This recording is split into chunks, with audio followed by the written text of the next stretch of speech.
Bab 56. Dua orang yang saling menghibur. Mama berpikir dengan sangat keras kehadiran Shevana membuatnya sangat terkejut. Dia senang Zi telah kembali. Dengan kembalinya Zi, dia berharap anaknya akan segera kembali kepada tunangannya dan meninggalkan wanita rendahan itu. Reaksi Ziko yang menolak Zi sungguh di luar dugaannya. Ini tidak seperti yang dibayangkannya. Bukan dari awal Ziko mempertahankan wanita rendahan itu hanya demi anaknya. Ketika anaknya sudah lahir, dia akan meninggalkan wanita itu dan kembali kepada Zi. Bahkan menurut Gary, mereka menulis perjanjian tentang hal itu. Lalu mengapa sekarang Ziko menolak Zi? Apa Ziko sudah tidak mencintai Zi? Apa sekarang Ziko sudah mencintai wanita rendahan itu?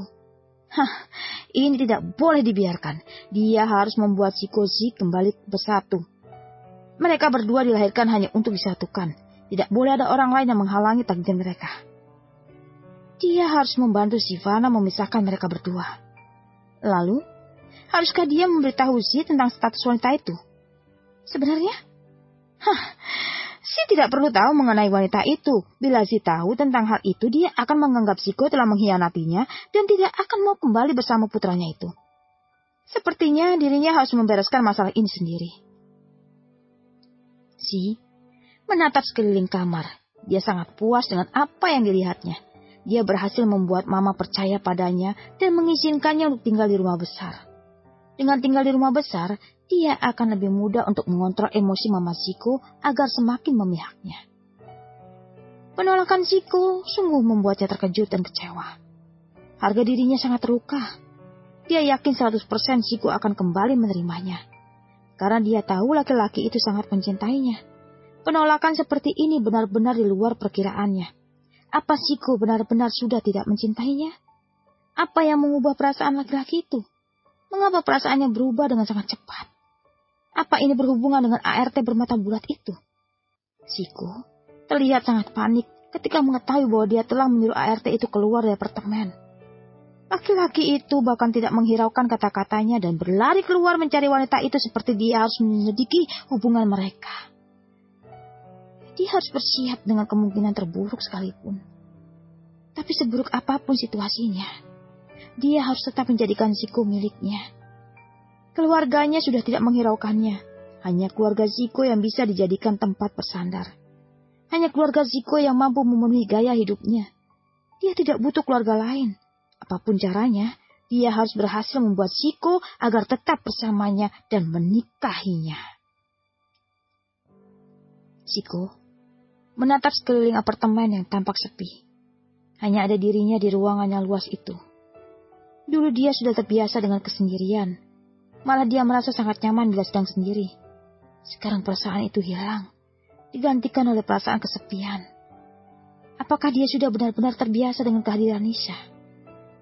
Mengapa sikap penolakan Nisa sangat menyakitinya? Seberapa pentingkah wanita itu untuknya?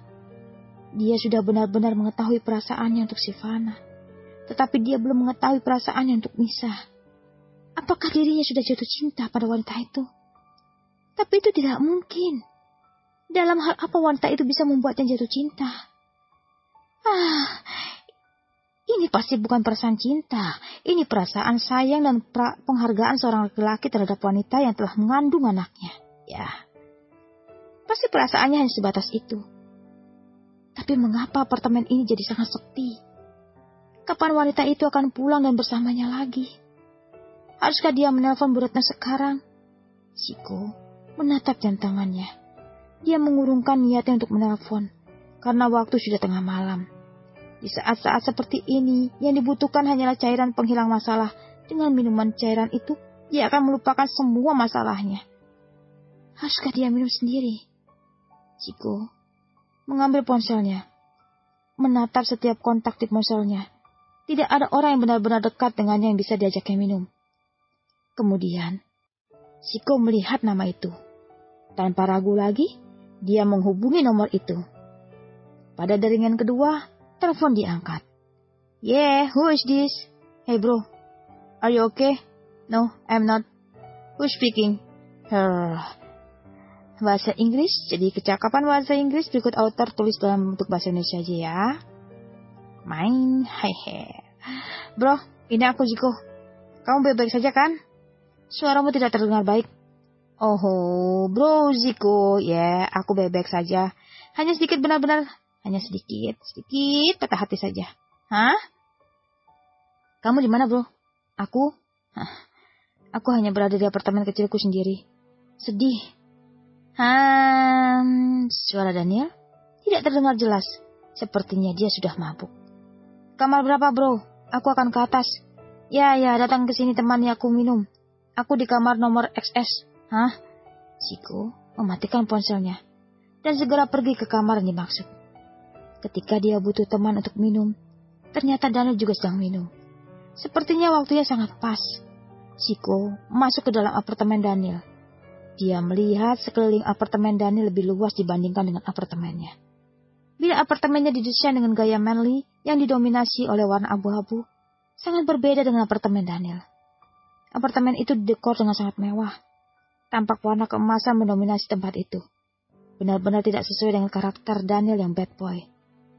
Akhirnya kamu datang, bro. Aku senang kamu datang, bro. Aku sedih memikirkan bila harus menghabiskan minuman itu sendirian. Daniel menyambut Ziko dengan wajah yang sudah merah. Matanya tidak lagi fokus. Ziko menatap minuman yang memenuhi meja tanpa pikir panjang. Dia mengambil salah satu botol minuman itu dan meminumnya. Seolah-olah sedang meminum air. Hey bro, sepertinya bukan aku saja yang punya masalah. Mari kita minum sampai mati, biar kita bisa melupakan semua masalah itu. Mereka berdua meminum semua minuman itu sampai habis. Ketika sudah habis, Daniel akan mengeluarkan koleksi minumannya lagi. Sepanjang malam mereka minum sembari menceracau tentang masalahnya masing-masing. Tidak ada yang benar-benar mendengarkan, hanya saling menceracau mengeluarkan unek-unek masing-masing. Ketika semua minuman sudah habis, mereka jatuh tertidur. Mungkin pingsan. Mereka tenggelam dengan dunianya sendiri-sendiri. Mereka tidak ingin menerima kenyataan. Daniel tidak mengingat kenyataan bahwa wanita yang dicintainya sudah menikah dan jatuh cinta pada laki-laki yang dinikahinya. Dia ingin wanita itu bahagia, tapi alangkah bahagianya bila kebahagiaan itu datang dari dirinya. Ziko hanya ingin melupakan rasa sepinya karena dia ditinggal Nisa dan berharap Nisa tidak muncul lagi dalam hidupnya. Ziko berharap Nisa akan segera kembali padanya, bersikap seperti biasanya dan melanjutkan hidup mereka yang sudah bahagia. Untuk masa depannya dengan Nisa, dia masih belum mau memikirkannya. Biarkan waktu yang akan menjawabnya semua. Dia hanya ingin hidupnya tenang bersama dengan wanita itu. Apakah itu harapan yang terlalu tinggi? Kalau kamu mau dengar audiobook lebih banyak dan gratis, segera download Audiotune.